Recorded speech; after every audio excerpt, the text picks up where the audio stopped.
So there's this term in the NBA called wins above replacement that I think is actually the perfect way to describe why most VCs are actually kind of mediocre. So this term, wins above replacement, measures how many more wins any given player on your team is going to win you versus the average NBA player. And so if you plot this stat out across all of the NBA players out there and their wins above replacement, you actually start to see a normal distribution curve where you'll actually see a ton of players in the middle where some players might win you a couple extra games a season or lose you a couple extra games a season. And eventually, as you go further to the right, you'll start to see a bunch of household names like Dirk Nowitzki or KD bring in an extra 8 to 10 wins per season for your team. And then every now and then, you get someone like LeBron during his MVP season who essentially carries your team the entire way through single-handedly to the playoffs. And I think this stat is fascinating just as a concept of how you build the best possible team, but especially when you apply it to the VC world. Because unlike the NBA, when you plot out the value above replacement for the VC world, it's not actually a normal distribution curve. Instead, it looks like this, which is essentially a power law curve, where essentially 90% of the VCs out there contribute around the same net value as the average replacement VC, and the top 5 to 10% of VCs out there are the ones who get you to an actually differentiated outcome. And what's interesting about this is it's not that 90% of VCs out there don't mean well or aren't trying, it's just that they're not adding differentiated value. Because in the world of VC, you have to realize that VCs are actually in the business of selling a commodity. And I'd actually argue that they're in the business of selling the world's purest form of a commodity, which is money. And technically, everyone's money is worth the same amount. And so in order for you as the entrepreneur to figure out which VC out there is actually worth their weight in gold, you have to be super, super discerning around the tangible value add, the hustle, and the services that this VC can provide you on top of their money. And so in this video, I'm gonna give you a playbook to see through all of the smoke and mirrors, all of the VC hype, and all of the people saying, let me know how I can be helpful. So let's get started. So there are 3 things I'm gonna walk you through here today that are just gonna help you figure out who's the very best VC partner for you. Number 1 being how to figure out whether or not a VC is actually gonna put in the work for you,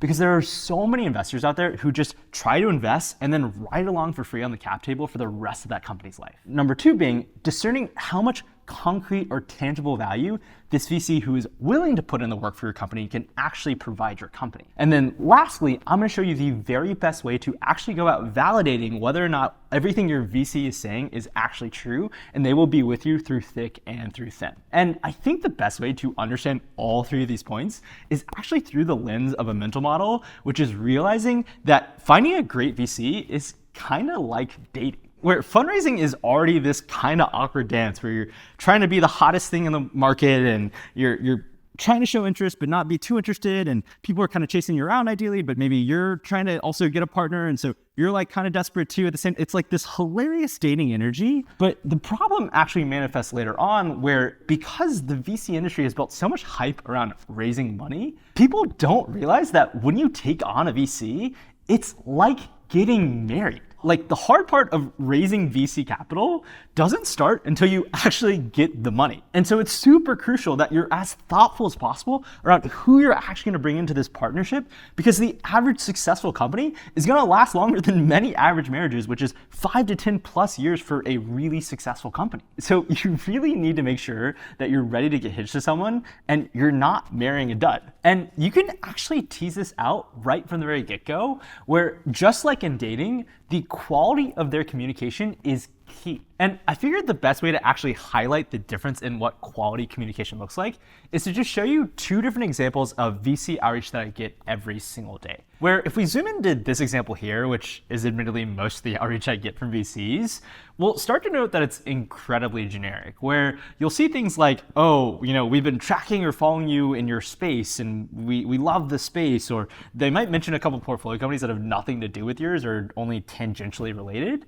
And then last, and I think most importantly, they offer up the generic one-liner once again of like, let us know how we can be helpful, rather than being super concrete in their recommendations or actually putting in the work to show you like, hey, like, we've actually studied your company, we understand your story, and these are the ways that we tangibly believe that we can partner with you. And you can compare that to the other example here, which is clearly super thoughtful, where they've laid out, hey, we've been following you a ton. They lay out specific reasons why they love the company, why they love the space. And then because they've actually done the homework on understanding my company, they're actually laying out really concrete recommendations of how they might be able to help. And so you'll often see a correlation between the thoughtfulness or the quality of someone's communication and them being a great partner or a great VC. And this is because the very best VCs recognize that they're not just playing some normal game.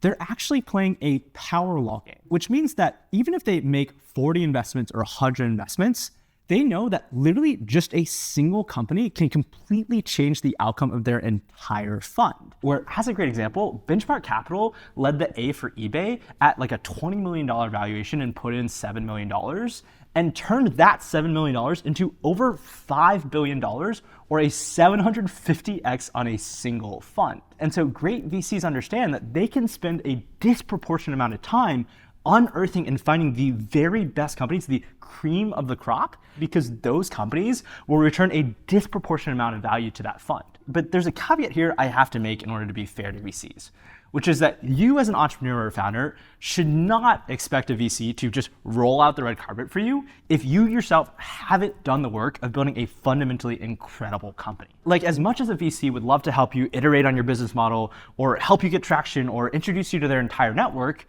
they have a limited amount of time and energy which they have to dedicate to finding and sourcing the very best companies.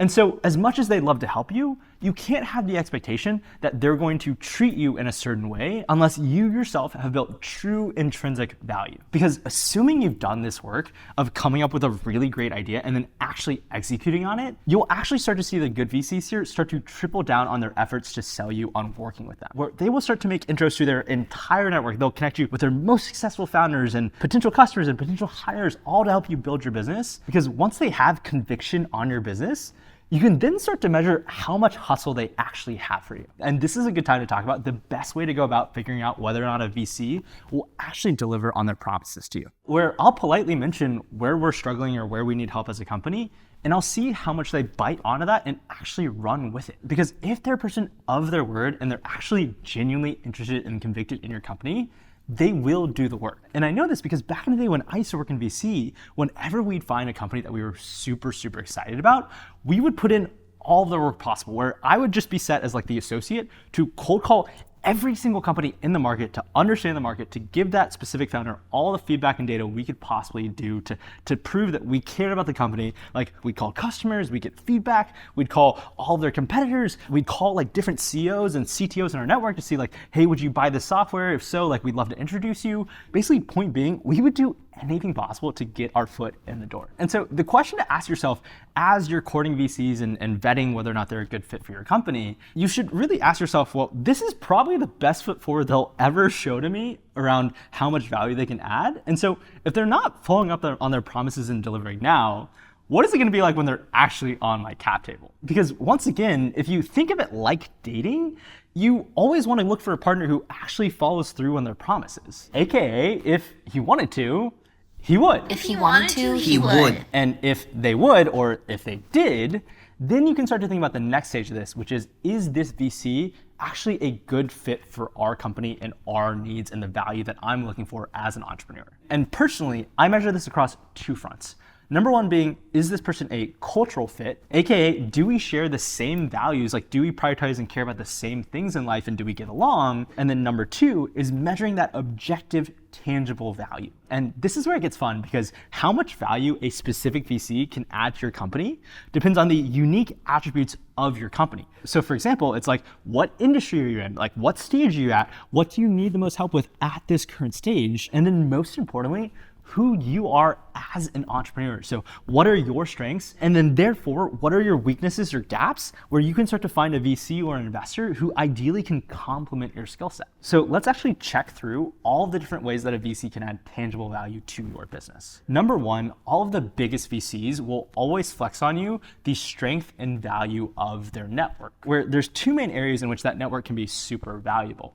Number one is just in recruiting, where let's say you're running some sort of B2B or enterprise AI SaaS company, and you yourself are a technical founder and you've never really done sales before, well, a B2B VC investor might actually have come from a sales background themselves and have a huge breadth of a network of different sales hires you can make for your first salesperson. And then on top of that, if they themselves are really well connected within their given industry, they can come in from day one and just accelerate your sales pipeline and introduce you to a bunch of different potential customers. Now, the next thing VCs will pitch you on is around their experience in your industry or with your specific stage, as well as how they can somewhat be a mentor in your process. Where if you think about bringing on a VC on your board who's either been a founder themselves or sat on a ton of boards within your space or within your specific problem set, they can actually help you pattern match across all the experiences they've had and help you proactively problem solve all the things that are guaranteed to come your way. But that company building experience around what is it like to IPO or like how do I vet my first few hires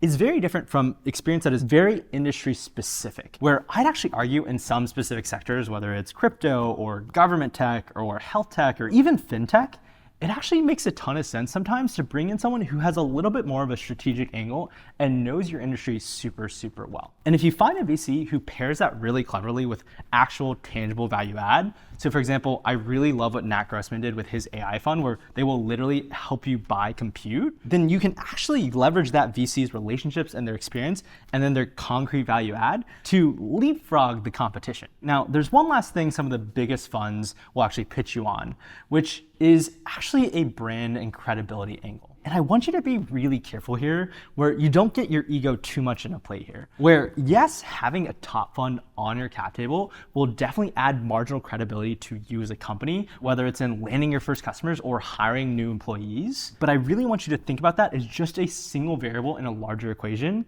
because I have so many founder friends who, let's say the seed round, took funding from a really big name, all but to realize like, wait a minute, I'm just one company in a portfolio of hundreds of companies to this firm, and I don't really mean anything, and I'm not getting any attention to actually help build my business. And instead, you could make the argument that that founder might have been better off actually working with an up-and-coming VC who is a lot hungrier and had a lot more hustle. And so I want you to take all of these variables I've laid out here and to think through which ones matter to you most and which ones should you weight the most in your formula of figuring out who actually is the best VC for you. Because that will then lead you to the most important part of this process, which is something you need to do before you sign the dotted line. And that is to do references. Because the best VCs are oftentimes the best salespeople. And so you need to verify with the founders that they've actually worked with what those VCs are actually like on a day-to-day basis 5 years in. And in diligence, when you're getting to know a VC, they'll oftentimes volunteer one or two founders that you should speak to, and you should definitely speak to those folks. But the real value is in talking to founders that they don't actually offer, especially the founders where the company didn't go so well. And so back when I was raising our seed round and choosing which VC to partner with, I actually went to all of their different websites and looked at their portfolios and looked at all of the companies that these partners were associated with and just went through LinkedIn and cold messaged a ton of those founders, where I'll actually just pull up the LinkedIn note that I sent where I'd say, hey, so-and-so, we've never met before, but I'm seriously considering working with insert VC name here as a partner.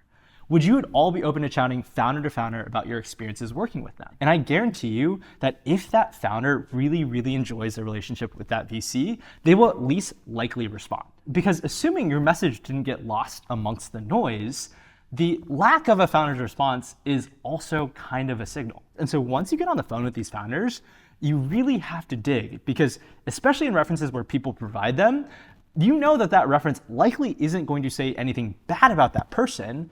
And so you have to think really thoughtfully about the questions you're going to ask to actually get the dirt and really be prepared for any relationship. And so here's the checklist that I use to dig into the truth. Number one, can you describe this VC's values? Because that'll give you a good sense of what this person is like in the day-to-day when they're not selling you. Number two, can you talk about how this person showed up for you during your hardest times in growing the company? Because I believe that the way someone shows up for you when you're at your worst is really what separates the wheat from the chaff. And then lastly, the real truth-seeking question, which is if you were to raise again, would you take their money over other investors? Because if you found someone who passes that test with flying colors and you see a clear avenue for them to add concrete value to your company, then congratulations, you have found a diamond in the rough. And now the last thing I'll say about all of this is I know that by making this video, the VC world is not gonna be happy with me.